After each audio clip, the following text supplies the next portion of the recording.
Welcome back to the Better Learning Podcast. We are continuing our conversations at EDspaces in Columbus, Ohio. We hope you're enjoying this series, and let's dive back in.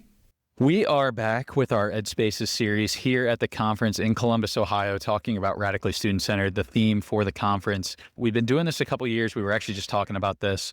And this year, again, the theme for both LearningScapes EDspaces is radically student-centered.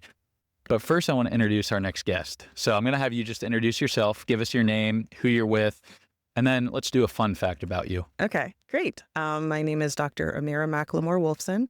I am the CEO at Pace School, is a special education center program just outside of Pittsburgh, supporting kids with autism and other social emotional behavioral disorders. And, our kids are pretty amazing. It's great work. It's hard work. And I'm excited just to be here and chatting with you today. That's amazing. And give me a fun fact about you. Okay, fun fact. I speak multiple languages. I understand more than I can speak, though, because apparently when you learn a few, you start to pick things up for other ones as well. But I love language. Yeah, what languages do you speak? So I speak Spanish, a little Portuguese, a little Italian. I understand French. I can usually figure out what's happening when someone's speaking German, which is a very strange thing. And I just have an ear for it. Let's also ask, I'm curious, because I've been asking people this too today. Is this your first time in Columbus? Yes. Is it? Okay. And you're just over in Pittsburgh. Yes. Did you grow up in Pittsburgh? No, I grew up in Philadelphia, but I've lived in Pittsburgh for so long at this point. I'm bleed black and gold, you know. Ooh, yeah, I'm a Browns fan. I mean, you could do that. You can, yeah. I probably shouldn't even tell you that because you could just probably hound me all day long. No, I wouldn't do that to you. So if this is your first time in, I'm curious, since you've been in, have you been in since Monday? I got here Tuesday morning. What's been your favorite part so far? It could be a restaurant or maybe just walking down the street, something you've seen. I'm curious. I think it's been making sure that I'm getting outside and seeing the sun, seeing the moon, the stars, just kind of taking it all in. Yeah, cool. So let's get into the conversation, radically student-centered. We've been asking everybody at the conference just to kind of give their overall thoughts, opinions on that phrase, very surface level. So I want to hear from you. When you hear radically student-centered, when I sent that prompt to you, what does that mean to you? How would you define that? I would start with being unapologetically focused on what students need and thinking about them first and foremost before anything else or anyone else, and really anchoring everything that we're doing with them at the core. Yeah, I like that. That's great. You guys have been doing a lot of great work at your school, really amazing work. But I want to kind of tie this back in because with that amazing work, you guys have absolutely kept a radically student-centered mindset into that. And the question that you pulled was, can you share a time when a design decision directly influenced how students learn, interact, or feel within a space?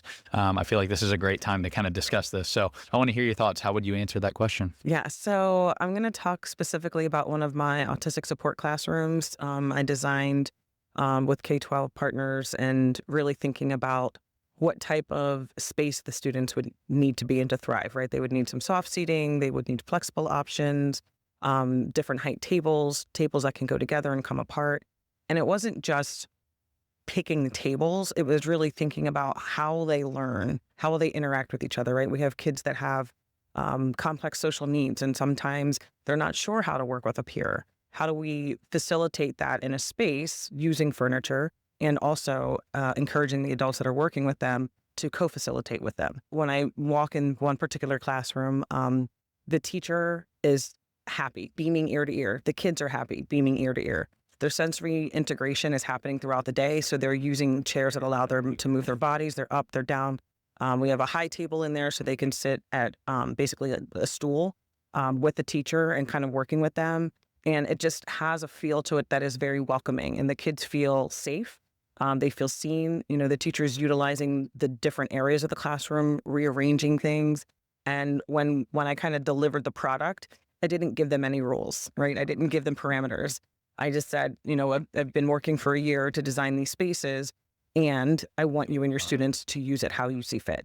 Oh, that's amazing. And so they do. And when I step into that space, it's like I feel, right? I can feel the energy. I can feel the learning. And other staff members are coming up to me and saying, thank you so much for everything you've done. Oh. It's just 3 classrooms. I didn't do much, right? Like I just emptied out classrooms, worked pretty collaboratively with the team to figure out what my vision was and how to translate that into something tangible. and then made some selections and then edit it down, right? Because it's easy to want to put that one more thing. And it was like, no, less is more. If we need more, we can add it later, but we got to start somewhere, right? And it's going to be better than what it was before. But to see the kids thriving in those spaces, to see the staff thriving in those spaces and knowing that like this is about them, right? I'm not trying to win awards. I'm not trying to, have the coolest thing on the block, but really thinking about what the kids need and providing that to them. Yeah. And isn't it amazing when you give, your staff that autonomy to do what they want? It's really amazing what they come up with. And yeah, it's just so cool. So when you kind of like open, I love to hear like the first like moments when the students get in there too, like what's their reaction been? Yeah. I think it's, they've adjusted because they're not traditional desks and they're able to, sit at a table. They're able to sit on the floor. They're able to go outside. They're able to sit in, a little area in the corner. They can work with the teacher. They can work with the peer. They can be by themselves, whatever they may need at the time. And they don't need to ask permission, right? The space itself gives them permission to move as they need to. And the staff are working with them. When there's, some instruction happening, I don't have kids just sitting in neat rows, right? They're sitting at wavy tables or they're sitting with floor cushions on the floor. And it's sort of a more intimate learning experience. When I walk in, they invite me to come sit too and hand me a stool, a little cushion. And they're like, come sit. But it's dynamic to see how not only the kids, but also the staff are really embracing the elements of the room and thinking outside of the box that they're in. Yeah. That's amazing. So as you've gone through this process, and it sounds like you've obviously gotten a lot of feedback from your community that you have there, and you obviously had a vision that you had that you wanted to articulate there. How did you kind of keep a radically student-centered mindset like you had, but also forward thinking, not looking at just today, looking at 5, 10, 15 years from now? How did you kind of keep that mindset in the back of your head as you went through this process too? That's a great question. Thank you for asking that. It's something that I think I just do instinctively. So taking a moment to be reflective, I think is really crucial. For me, it's easy, right?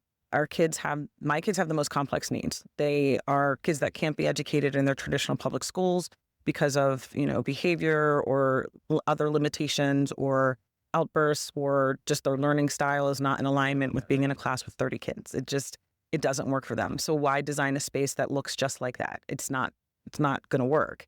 And I wanted to think, I want rooms that are going to grow with our students. I want rooms that are going to change based on the learning that's happening. I was very clear, like, if you want to try something else that's in somebody else's room, swap, right? Borrow furniture. Like, the idea is that this isn't fixed, right? This isn't a one way that it has to be. Mix it up, change it around, bring something in, take something out. If there's something you realize you don't have that you would really like, let me know. We'll figure that out as we continue in this evolution.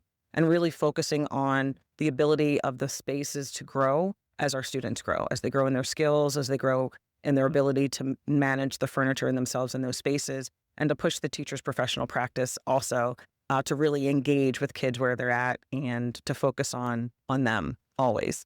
Absolutely. I'm kind of curious too. I just want to kind of dig a little bit deeper into just the experiences. So we've talked a little bit about your staff. We've talked a little bit about the students. What about like even the community? Like, I mean, you guys, if I'm understanding correctly, you guys kind of get fed in from a lot of different districts. So I'm kind of curious, you have a lot of probably community perspectives on what you're doing. So I'm kind of curious, what's the reaction been like there as well? So in terms of like our families, when they've come in, families where the kids are learning in those classrooms love it, right? They can see that their children are thriving, that their language is developing, that their ability to emotionally regulate is improving, that their ability to engage appropriately socially has improved in ways that they probably never thought about. And it wasn't I wasn't thinking that was going to happen, but by facilitating a space, it does, right? It naturally happens because the kids are more relaxed. They're not as on edge. They are comfortable where they're at. And so they're able to make those leaps and bounds in ways that we don't otherwise see. And we know, right, for kids with autism, we know that it's complicated sometimes and they need more. Sometimes they need less. So whatever that is, they're able to work with their team and figuring that out. I want to ask you, is there anything that I didn't touch on today that you wanted to discuss? I think that it's an evolution. I think I want to, like, for me, like, the thing I keep in mind is that when I design these rooms and I'm working and I'm thinking about the future, it isn't, I'm doing this for right now. This is really, I'm doing this and this is the beginning of something that will continue, right? 5, 10, 15, 20 years from now, that this is going to add to really inform how kids are learning, how teachers are teaching, and how our kids are engaging with one another.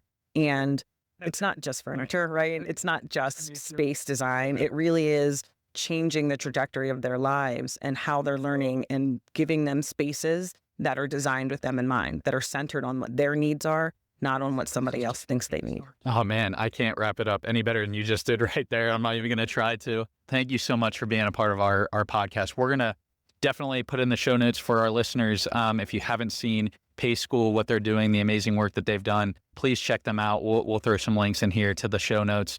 But yeah, we just really appreciate you coming on, and we look forward to talking to you soon. Thanks so much. I appreciate it. Have a good one. Thanks for joining us for this special EDspaces edition of the Better Learning Podcast. We hope today's conversation sparked new ideas and reminded you just how powerful student-centered learning environments can be. If you enjoyed this episode, be sure to follow the podcast and share it with someone who's passionate about improving education.